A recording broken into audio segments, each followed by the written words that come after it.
રામચંદ્ર ભગવાન જ્યારે ત્રેતાયુગની અંદર 14 વર્ષનો વનવાસ કરી અને જ્યારે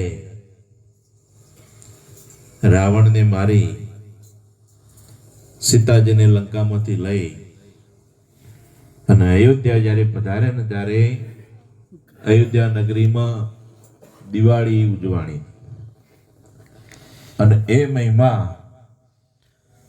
દિવાળીનો મહિમા તારનો ચાલ્યો આવે છે અને આપણો આખો ભારત દેશ આખો ભારત વર્ષ આ દિવાળીનો મહિમા ઉજવે છે અને દિવાળીનો વર્ષનો છેલ્લો દિવસ પણ આપણે ગણીએ છીએ.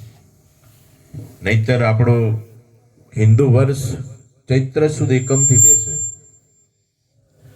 ચૈત્ર સુદ એકમ ગુડી પડવો એ હિન્દુઓનું બેસતું વર્ષ છે. પણ જ્યારે રામચંદ્ર ભગવાન વનવાસ જઈને આવીને એમના 14 વર્ષ પૂરા થયા અને એ દિવસે દિવાળીનો માહોલ થયો. એ દિવાળી ઉજવાતી હતી. હવે કળિયુગની અંદર જ્યારે રામલલ્લા આ મંદિરની અંદર એમની પ્રાણ પ્રતિષ્ઠા થઈ અને મૂર્તિ સ્વરૂપે જ્યારે પધારી રહ્યા અને આજે આખા દુનિયાની અંદર દિવાળીનો માહોલ બન્યો. દિવાળી ઉજવાણી ઘેર ઘેર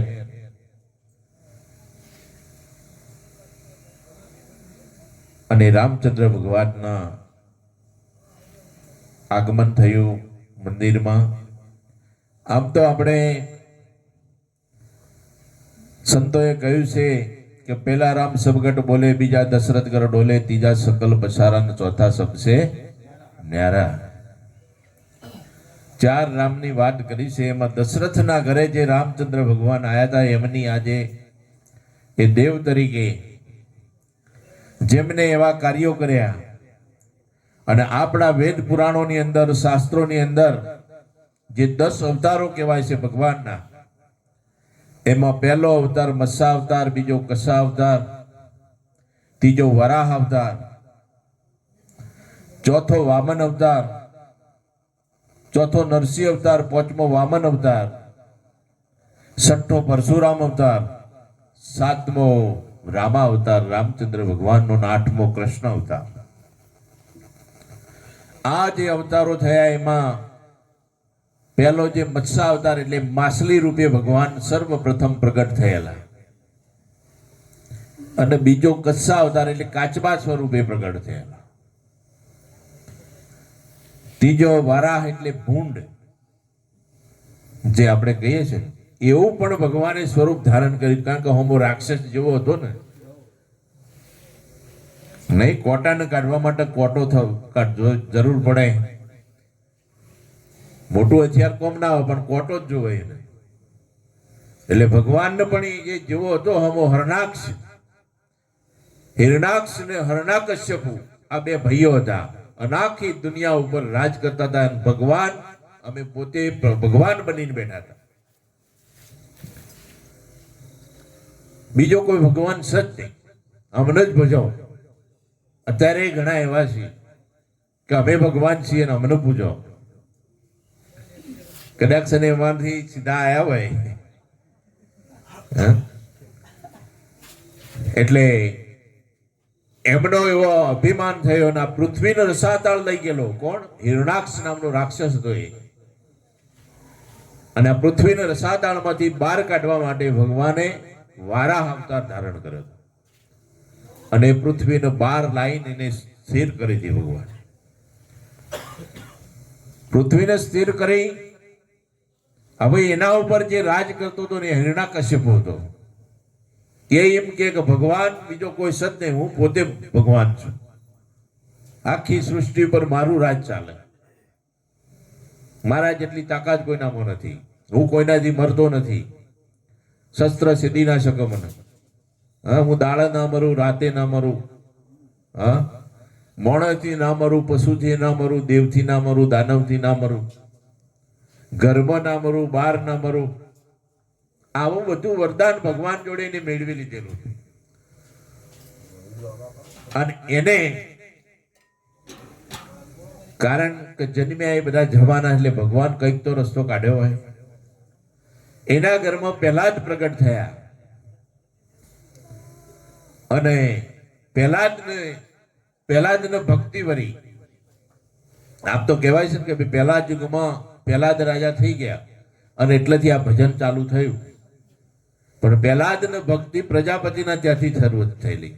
પ્રજાપતિના ત્યાં બિલાડીના બચ્ચા નિભાળામાં, પેલા માટલાના કાચા માટલા હતા એમાં બિલાડીએ બચ્ચા મૂક્યા હતા. અને એ પેલા નિભાળામાં ગોઠવાઈ ગયા અને નિભાળો ખડકી દીધો. ખડકી દીધા પછી ખબર પડી કે બિલાડીના બચ્ચાઓમાં આવી ગયા છે અને આપણાથી મોટું અઘોર પાપ થઈ ગયું. એટલે બાર તો ભગવાનનું નામ લેવાય એવું નતું. એટલે એમના ઘરમાં જે ભોયરું હતું એ ભોયરામાં ઉતરીને બે જણા રામ રામ રામ રામ કરતા. એટલે પેલા જ ચોકી પેરામાં હતા અને ચોકી પેરામાં અવાજ આવ્યો એટલે એમને કાન દઈને હોભળ્યું કે અહીં તો કોઈ મારા ભગવાનનું કોઈ નામ દઈ રહ્યું છે. વાદોનું મારા અહીંયા તો મારા પિતાજીની આણ ફરે છે કે સૌ હરણાકંશનું ભજન, આ તો રામનું ભજન. દરવાજો ખખડાયો કે દરવાજો ખોલો. એટલે પેલા એ બીજા દરવાજો ખોલ્યો. એ પ્રજાપતિનું નામ હતું શ્રીબાઈ અને કર્ણો કુંભાર. એ બંને હાથ જોડીને ઉભા રહ્યા કે તમે કેમ, તમને ખબર નથી કાયદાની? એટલે કે ખબર છે. તો કેમ તમે રામને ભજો છો? એટલે એમણે હકીકત કરી કે અમારે બિલાડીના બચ્ચા નિભાણામાં ખડકાઈ ગયા છે અને એને ઉગારવાનો બીજો કોઈ આરો નથી, એટલે અમે ભગવાનને ભજીએ છીએ. તો કે શું ભગવાન એને બચાવી દેશે? કે હા, અમને વિશ્વાસ છે ભગવાન એને બચાવશે.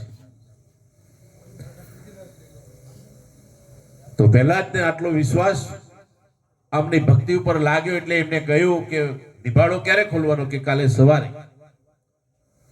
તો કે મને આયા વગર તમે નિભાળો ખોલતા નહીં. બીજા દિવસ સવારે પહેલા જ આયા, પછી નિભાળો ખોલવાનું ચાલુ કર્યું. પહેલા જ નક્કી કરવું હતું કે શું છે આમાં સાચું, મારો બાપા સાચો છે કે ભગવાન સાચો છે? જો અગ્નિમાંથી કોઈ બચાવી લે તો એ, એટલે કુંભાર નિભાણામાંથી એક એક માટલા જુદા કરતા જાય છે. એમ કરતા કરતા વચ્ચોવચ્ચ 4 માટલા જે હતા ને કાચો હતો અને એમાં વચ્ચેના માટલામાં બિલાડીનો બચ્ચો હતો ને, એ માટલું આમ લીધું એટલે એમાંથી બિલાડીનો બચ્ચો ખેલતો કૂદતો બહાર નીકળ્યો. પહેલા ને નજર નિહાળ્યા એટલે પહેલા જ એમ થયું કે ખરેખર મારા પિતાજી તો લોકોને પોતાના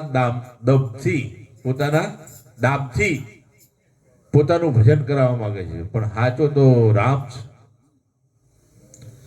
એટલે એને કીધું કે મને તમે આ મંત્ર મને આપો. અને એટલેથી એને ભક્તિ લાગી. એટલે કે અમે તો મંત્ર ના આપી શકીએ, પણ તમને કોને આપ્યો? કે મને નારદજી આપેલો છે. પછી નારદજીનો ભેટો થયો. નારદજી આને રામ નામનો મંત્ર આપ્યો અને એ રામ નામનો મંત્ર ભજતો ભજતો આવું બધા હરણાકંશ ભજે અને પહેલા જ ભજે છે શ્રી રામ. શાળામાં જાય તો શ્રી રામ બોલો, જો જાય તો શ્રી રામ બોલો. એટલે બધા ફરિયાદ છે કે અમે બીજા બધા તો હરણાકંશને ભજે છે, પણ આ તમારો છોકરો જ મોનતો નહીં. આપણે નહીં કહેતા જેને કોઈ ના પહોંચાય એનું કોણ કેવું છે? એ દાખલો એટલેથી ચાલુ થયેલો છે. આ ઘરમાંથી ભગવાને તમે જુઓ જેવી કરામત કરી કે ઘરમાંથી ઉભો કર્યો માણસ. અને પહેલા જ આ ભગવાનનું નામ ભૂલાવવા માટે સૈનિકોને કહ્યું કોને ડુંગર ઉપરથી ફેંકી દેવું. ઊંચા ડુંગર ઉપર લઈ જઈને ફેંકી દીધો. તો ત્યાં પણ ભગવાને કળા કરી અને ઝીલી લીધો ને બચાવી દીધો. પેલા બધાની એમ કહા તો મરી ગયો છે. પેલા જ તો ફરતો ફરતો ઘેર આવ્યો, ક્યાં તો પાછો આવ્યો. અને બધા પ્રયત્ન કર્યા. પછી સૈનિકોને એમ કીધું કે આને તમે છે ને કાપી મારી નાખી અને એના આ પંજા હાથના અને ઓખો કાઢી લાવો. પેલા સૈનિકો જ્યાં અને પેલા જ જોઈને એમને દયા આવી ગઈ કે આવડા કુમળા બાળકના ઉપર આટલો બધો અત્યાચાર, એની ઓખો કઢાય આપણે.